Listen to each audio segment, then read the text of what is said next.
Hey y'all, what's good, beautiful people? It's your girl Tay, and I'm here yet again with another update video. So definitely make sure you guys smash that like button, comment down below, subscribe, plus push your post notification bell button so that when anytime I upload a video, you will be notified. So good news, you guys.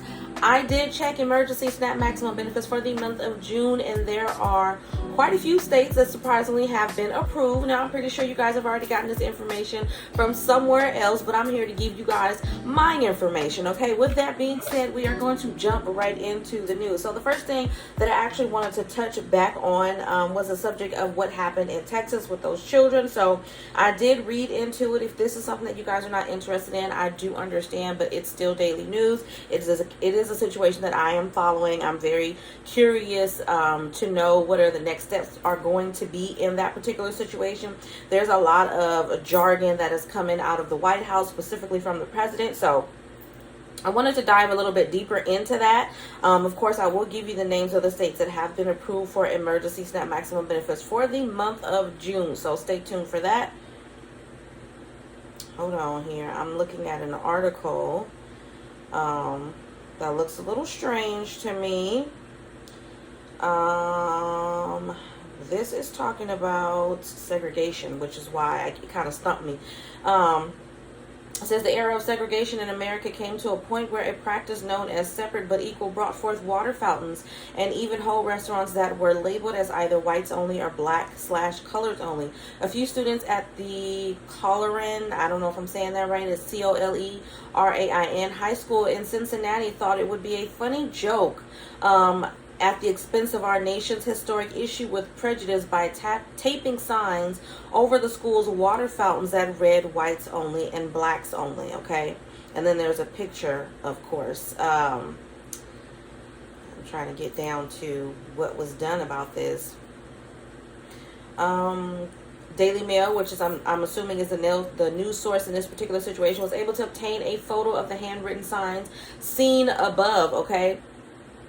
In this article, with both including what appears to be a frowning face drawing with X's over the eyes. The image was uploaded to Snapchat on May 5th, and school principal Aaron Davis confirmed that two students were later identified as the ones who created it. As a school community, it is our responsibility to make sure that our CHS family uphold and live out these values. Davis wrote a letter addressing the incident, also adding, "We will not stand for intolerance of any kind and will discipline any student who participates in displaying intolerant behavior." So it's a shame. At the end of the day, I know as a parent that even with us drilling certain ideals and concepts into our children's mind, they are going to be influenced by outside sources, and they are going to make mistakes. We would hope that they don't make mistakes as significant as these, but it does happen. Moving on to what I was going to talk about, which is the situation in Texas. Hold on one second, because I thought I had saw an article where Biden was speaking on that, and now I don't see it. Not seeing it at all. Okay, well, let me just speak off the top of my head. So from what I remember, what I read yesterday, because I did dig into this a little bit further, some of you guys were even asking questions. You wanted to know what was going on. So they did some, how do I say it? The young man that was accused of, or that is or was, whatever, accused of the massacre had a very distressing behavior. I think that the article that I read said that he was living with his parents. They had some type of falling out. I think his mother kicked him out, and then he ended up moving in with his grandmother, and he shot his grandmother in the face. I don't know. I remember if it was the day of the shooting or if it was the day before, but he verbally said after that he was going to go and shoot some kids at an elementary school, which is exactly what happened. They were also trying to say that he had been bullied, that he had some type of speech impediment, and that people were bullying him, which I can believe, because kids are cruel. Sometimes, again, they learn that behavior on their own. Sometimes, unfortunately, it does come from their environment, i.e. their parents or whoever is responsible for taking care of them. That's just the way it happens sometimes. But what I was not understanding in this particular situation is, what was this person's mindset? Okay, I've been a victim of being bullied when I was a child. You know, everybody at some point or another, most cases, gets bullied until they find their voice, right? So there are other things that I feel like people should have been looking at and paying attention to. They said that he wore black all the time. He looked stressed out and depressed. They also said that he went around shooting people with a BB gun. Now, him making, I think there was also some other information saying that he went around, that his jokes or things that he would say would disturb people. So we have a person who's wearing black all the time. Now, wearing black doesn't necessarily make you a bad person. Let me just put that out there before somebody says, what does that mean? No, wearing black doesn't automatically make you a bad person or a person with any type of mental issues or whatever. However, usually, okay, we're not going to act like that is not a significant factor coupled with other significant factors that can point to some type of mental distress. And I feel like that was relevant in this situations, whereas in others it may not be. So he wore black. He went around shooting people randomly with a BB gun. I think that should have been the how do you say it? That should have been a sign, a very significant sign that there was something going terribly wrong with this person. He's shooting people with a BB gun, human beings, okay? Nobody found that to be a problem. Nobody stepped up and said anything. I mean, I'm just trying to, as a parent myself, he got kicked out of his mother's house, obviously for something, okay? He shot his grandmother in the face. She was in surgery at the time, still in surgery at the time of the massacre itself. When that was happening, she was still in surgery. Something was wrong with this child, and I don't believe that there were no other signs. I think that because parents, and I say this as a parent, I think that because a lot of times us as parents, we don't want to believe the truth. We don't want to believe that our kid could be the one to do something so horrible that we end up protecting them in a situation where it's not meant for us to protect them. If your child is a murderer, it's not your job to protect a murderer, child or no child. It is not your job. It's your job to make sure that your child is safe. And it is your job to make sure, I feel like, your child is not harmful to anybody else. So if my child is randomly shooting people with a BB gun, I'm not going to laugh that off and think that that is just something that's innocent and harmless. I'm going to see that as a negative sign that could lead to very bad and harmful behavior in the future. And I'm going to take him to a facility, or her. I'm going to take them to a facility, have them checked out, make sure that I do my due diligence is what I'm trying to say. You can feel bad, you can feel regret, you can feel guilty and all of that. As parents, we feel that on a regular basis. Oh, I didn't love my child enough. I didn't give them enough. Oh, I remember when I couldn't buy this. We all go through that. But in a situation like this, I feel like, and I don't know, we don't know what the situation was with him and his parents, okay? They're releasing very limited information. But I feel like from the information that they did release, that there was more that his parents could have done, because there's a reason why his mother kicked him out. He either had violent behavior, maybe he was violent towards her, screaming and yelling. All of this points towards very significant factors that something is very, very wrong with this child, okay? He was 18 years old. He went and bought a gun because there's no waiting period in Texas, so there's no law that says that they have to wait a certain amount of days to pick up a weapon. There's no law that says that after they buy one on a Tuesday that they can't go back and buy one on a Thursday. So he went and bought a gun on one day and then went back, I want to say 24 to 48 hours, and bought another one. He bought 365 something rounds of ammunition for it. I don't understanding why people were not aware of this. I mean, I don't know. I don't know. I don't understand.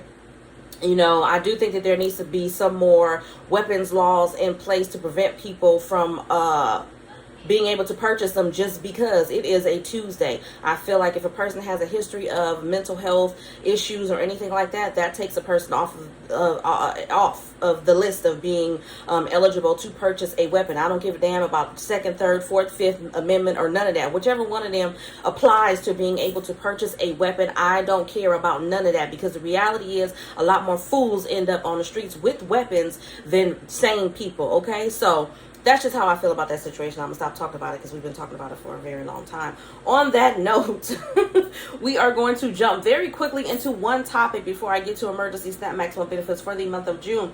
And this is an apology that was issued by Walmart. Okay, this was published by CNN 2 days ago. It says Walmart apologizes for selling Juneteenth ice cream. Okay, Walmart's attempt to commemorate Juneteenth with a new ice cream didn't go over so well. The company is apologizing for selling Celebration Edition Juneteenth ice cream under its great value label. The branding sparked a backlash with many people on social media.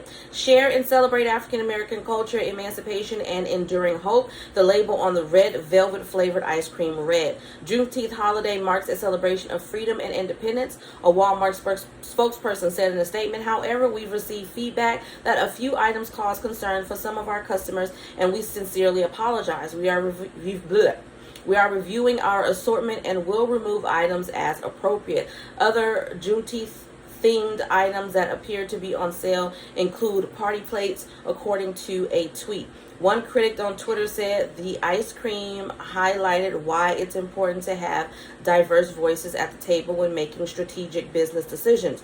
When you don't, you end up making costly, foolish mistakes, the tweet said. Others on Twitter are encouraging shoppers to buy Black-owned Creamalicious ice cream, which you can find at Target. I forgot all about that, and I've heard about that before. Juneteenth on June 19th is now a federal holiday after President Joe Biden signed a bill last year. It's the oldest U.S. celebration of the end of slavery, marking the day in 1865 when Union soldiers arrived in Galveston, Texas, and informed residents that the Civil War was over and slavery had been abolished, okay? African Americans and others have long marked the anniversary, much like the 4th of July, with parties, picnics, and gatherings of family and friends. So I'm looking at a picture of the tub of ice cream. Just looking at it, I don't really see anything that offends me. I have to be 100% honest. I don't, you know what I mean? If there wasn't an African American person on the committee when they went through the design and all of that, then yeah, I do agree that they should have diverse voices on whatever board or committee when they're making decisions like this. But just first glance at this tub of ice cream, it's red, black, green, and yellow. It says Celebration Edition Juneteenth ice cream, and then it's got different shades of African Americans or people of color hands with tribal or cultural bracelets and stuff on their arms. I don't know. I don't see anything. I don't know. I kind of feel like some part of me feels like my people can be a bit too picky with certain things. You guys know I'm the first one to stand that when something is wrong, but I feel like some situations just like pick and choose. You know what I mean? Like pick and choose your battle. That to me is not something that I don't know, it doesn't bother me. You know what I mean? There's so many other things that I feel like they should be working on, reparations. You know what I mean? There's a lot of different things that they could be working on right now, but this right here, I appreciate the effort. They could have done better, but it's not anything that is offending my sense of being, if that makes any sense. So, you know, it is what it is. But we're going to move on to the end of this video. We are going to go over emergency SNAP maximum benefits for the month of June. And because I love y'all so much, I did take the time and write down this information front and back. As you guys can see, this is my list. I made this document. It's a very simple document, so I'm not asking for kudos, but the point is that I took time to create this document, print it out, so that way every month, once the states are approved, I can just write them on this document instead of me going on there and trying to find them and read them out to you guys while in the video. Sometimes that's cool and sometimes it's not. So, emergency SNAP maximum benefits for the month of June. I believe Alabama was on there as approved, but when I went to get the information, it wasn't available. But Alabama has been approved. We have Alaska May 3rd through the 31st, DC regular issuance. Georgia again on the list is being approved, but no payout date available. Hawaii July the 11th. Kansas July 15th through the 24th. Maine June the 10th. Maryland June the 1st through the 30th. New Hampshire June 3rd and the 17th, and then July 3rd and the 15th. New Jersey June the 1st through the 5th. North Carolina June the 22nd through the 30th, and then the final run July the 1st.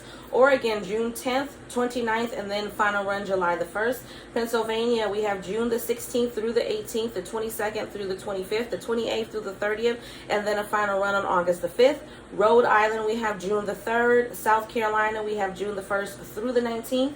Virginia, June the 16th. Washington, June the 2nd through the 20th. West Virginia, June the 7th and July 13th. Wisconsin, June 11th and August 13th. And then we have Guam as being approved, but again, no information was available.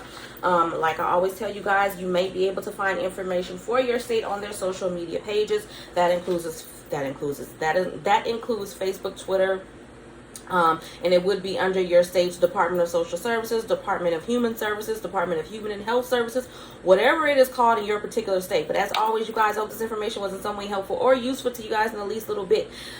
Do me a favor if you haven't already. Don't forget to smash that like button, because it really does help to let YouTube know that you like what I'm doing and you want me to stick around. If you guys can find some brown hearts down below, you know what I'm saying, to compliment your girl's caramel skin, then go ahead and drop some hearts down below. Let me know you made it all the way to the end of the video. As always, I'm going to say, remember to live, love, and elevate, and I will definitely see you guys in the next video.